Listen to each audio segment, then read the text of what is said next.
Hello everyone, this is Sabiha Noor. Welcome to our channel Stairs to Excellence.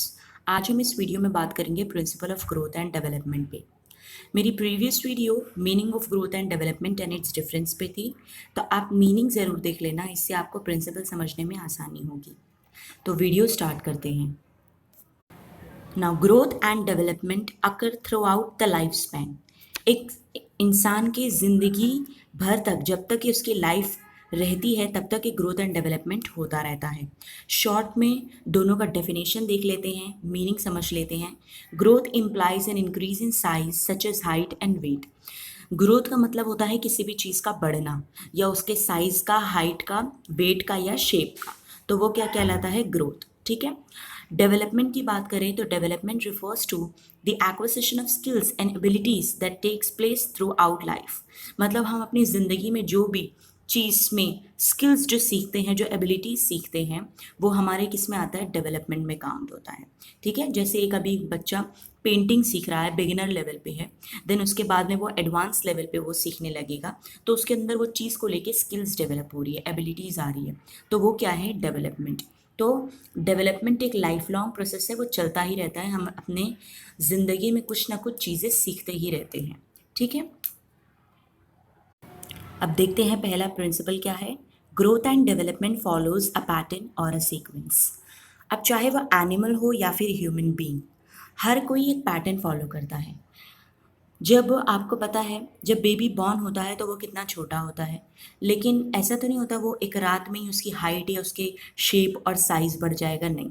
वो धीरे धीरे करके एक लेवल तक पहुंचता है, एक स्टेज तक पहुंचता है। जैसे पहले वो क्रीपिंग सीखता है, फिर क्रॉलिंग सीखता है, एंड देन फिर वो खड़ा होता है, स्टैंडिंग, एंड देन उसके बाद में फिर वो वॉकिंग सीखता है, एंड देन रनिंग आता है। तो ये क्या है? ये एक पैटर्न है जो वो फॉलो करता है।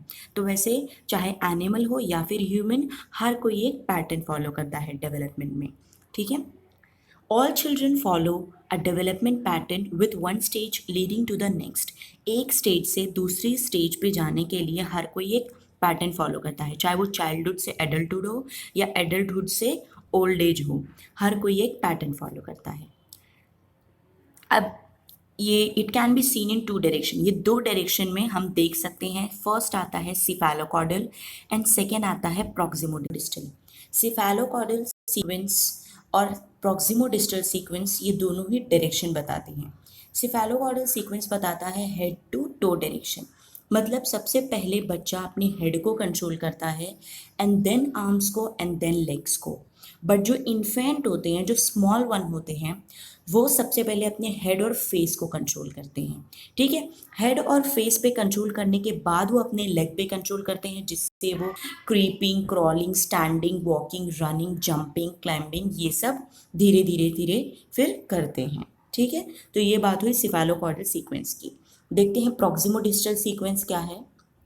अब प्रॉक्सिमोडिस्टल सीक्वेंस भी बात करता है डायरेक्शन की, बट कौन सा डायरेक्शन, वो आपको ये पिक्चर से समझ आएगा। अब ये आप पिक्चर में देखें तो बच्चे को मिल्क टीथ आना स्टार्ट होता है 8 मंथ्स में। ठीक है। बट कहाँ आता है? सेंटर में आता है, सेंटर से आना शुरू होता है।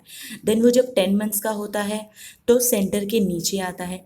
कुछ अराउंड 11 मंथ्स का होता है तो सेंटर में साइड में आना स्टार्ट होता है, एंड देन धीरे धीरे करके 27 to 29 मंथ्स में उसको फुल जो है मिल्क टीथ उसका आ जाता है properly.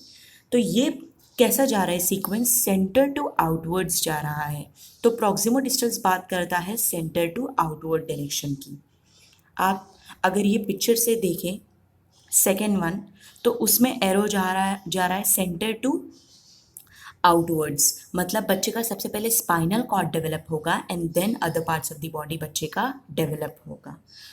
Now second principle is growth and development is a continuous process. मतलब ये प्रोसेस चलता ही रहता है, रुकता नहीं है।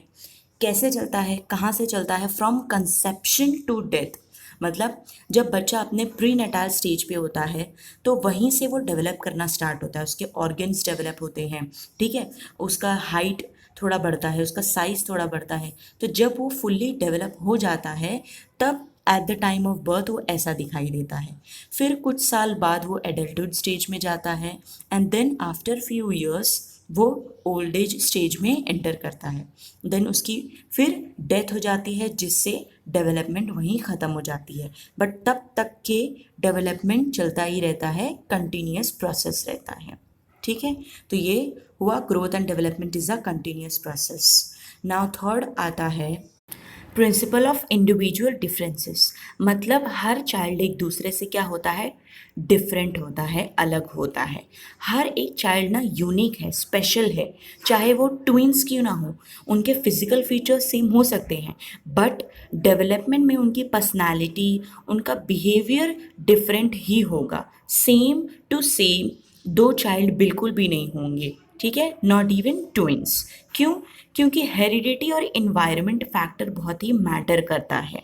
ये दो चीज़ की वजह से ही बच्चा जो है एक दूसरे से अलग होता है। आपने कभी ऑब्जर्व किया होगा कि कुछ चाइल्ड सेम एज में बहुत एक्टिव होते हैं और वही सेम एज में दूसरा बच्चा जो है थोड़ा पैसिव होता है।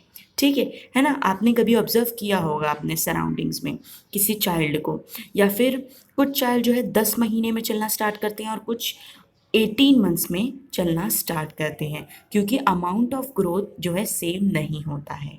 Now fourth principle is development proceed from simple to complex. मतलब एक बच्चे का डेवलपमेंट सिंपल टू कॉम्प्लेक्स की तरफ जाता है।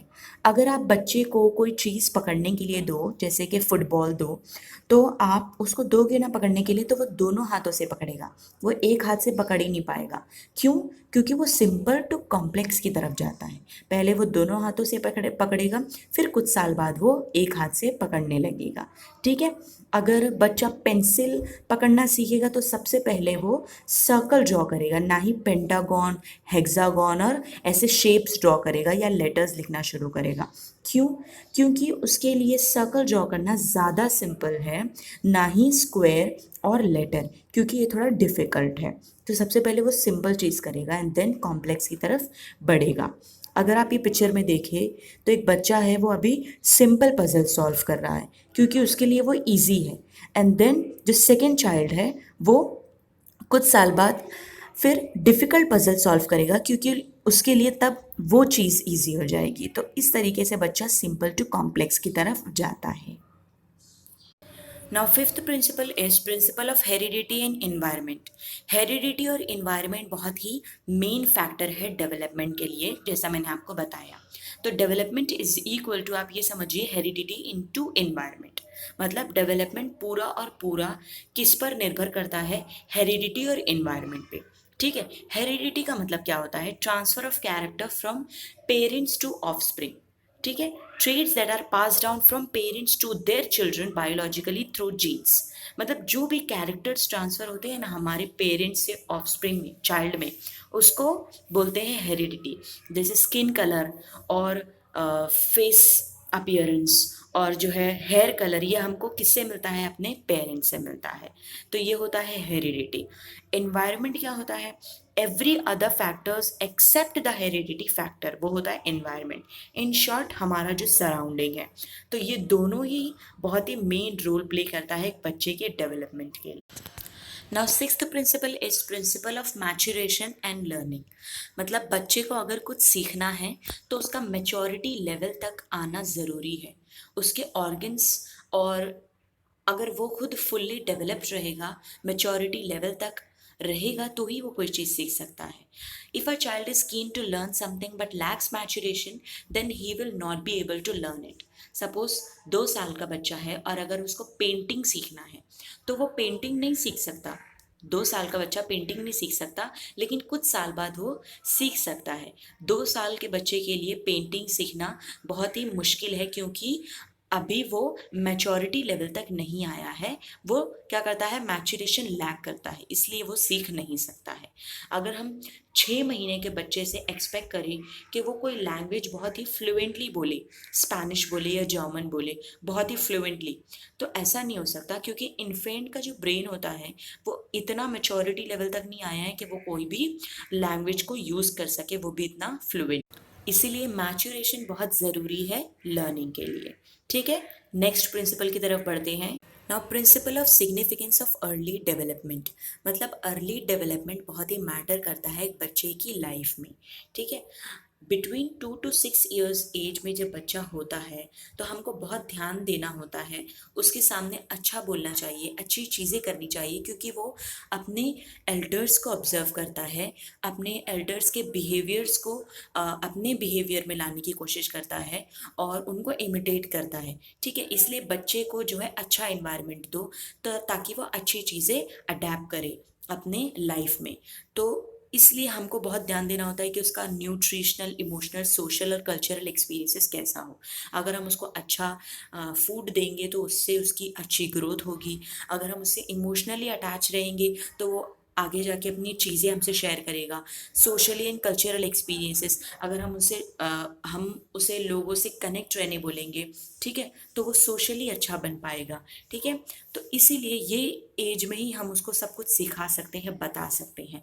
बाद में ये चीज़ करना हमारे लिए थोड़ी डिफ़िकल्ट हो जाएगी और उसके लिए एक्सेप्ट करना भी बहुत डिफ़िकल्ट हो जाएगा। इसीलिए अर्ली डेवलपमेंट बहुत ही मैटर करता है, बहुत ही इम्पॉर्टेंट होता है, बहुत ही इम्पॉर्टेंट प्रिंसिपल है ये। नाउ नेक्स्ट प्रिंसिपल है हमारा, it proceed from general to specific, development proceed from general to specific। ठीक है, तो आप चाहे कोई भी एरियाज में हो डेवलपमेंट, वो पहले जनरल होता है एंड देन स्पेसिफिक। आप बच्चे को देखेंगे जब वो छोटा सा होता है तो क्या वो डायरेक्ट बोलता है उसको जो चीज़ चाहिए? नहीं, वो रोता है उस चीज़ के लिए। तो रोता है तो ऑब्वियसली माँ समझ जाती है कि उसको क्या चीज़ चाहिए या मेरा बच्चा किस चीज़ के लिए रो रहा है। ठीक है, तो ये होता है एक जनरल रिस्पॉन्स देता है वो, मतलब क्राइंग उसका एक जनरल रिस्पॉन्स है जिससे वो चीज़ उसको मिल जाती है। और फिर कुछ साल बाद वो स्पेसिफिक रिस्पॉन्स करता है, या उससे अगर कोई उसका टॉय ले लेंगे या कोई गेम्स ले लेंगे तो वो अपनी पेरेंट्स को बोलेगा, अपनी मदर को बोलेगा कि मुझसे ये चीज़ ले लिया है, तो वो स्पेसिफिक रिस्पॉन्स तब दिखाता है। तो सबसे पहले बच्चा क्या कौन सा रिस्पॉन्स दिखाता है? जनरल। एंड देन कौन सा रिस्पॉन्स दिखाता है? स्पेसिफिक की तरफ जाता है। तो ये कैसा प्रोसीड होता है? General to specific response. Now next principle है growth and development is predictable. मतलब हम बच्चे का जो डेवलपमेंट है वो प्रेडिक्ट कर सकते हैं कि नेक्स्ट क्या होगा। अगर अभी बच्चा क्रॉलिंग कर रहा है तो वो स्टैंडिंग कब सीखेगा, वॉकिंग कब करेगा और रनिंग फिर कौन से ईयर में करना शुरू करेगा। तो ये हमारे लिए क्या है, आसान रहता है प्रेडिक्ट करना। ठीक है, एक मेच्योरिटी लेवल तक कब पहुंचेगा बच्चा, कौन से एज में उसको मेच्योरिटी आएगी। तो ग्रोथ एंड डेवलपमेंट इसलिए प्रेडिक्टेबल होता है। लास्ट प्रिंसिपल है प्रिंसिपल ऑफ इंटर रिलेशन। मतलब physical, mental and social development are interrelated to each other. कैसे? अगर बच्चा सपोज सोशली अच्छे रिलेशनशिप नहीं बना पाता है तो ये कहीं ना कहीं उसको अफेक्ट करेगा मेंटली। अगर मेंटली अफेक्ट करेगा तो उसको ऑब्वियसली फिजिकली भी ये चीज़ अफेक्ट करेगी। तो इस तरीके से ये एक दूसरे से इंटर रिलेटेड है। ठीक है, इंटर डिपेंडेंट है। तो each area of development is dependent on another and दस इन्फ्लुएंसेस द अदर डेवलपमेंट। इसलिए हर एक एरिया में बच्चे की ग्रोथ एंड डेवलपमेंट अच्छी होनी चाहिए ताकि कहीं भी उसको कुछ भी अफेक्ट ना करे। तो यहाँ होता है हमारा प्रिंसिपल ख़त्म। ठीक है, अगर आपको कोई भी इस वीडियो से रिलेटेड डाउट हो तो आप मुझे कमेंट सेक्शन में ज़रूर बताएं, और हमारे चैनल को लाइक करें, सब्सक्राइब करें, शेयर करें अपने दोस्तों के साथ और बेल आइकन को प्रेस करना ना भूलें। इससे हमारे आगे की सारी आने वाली वीडियोस की इन्फॉर्मेशन आप तक पहुंचती रहेगी। ठीक है, मेरी आगे की वीडियोस के लिए stay tuned with my channel. Thank you.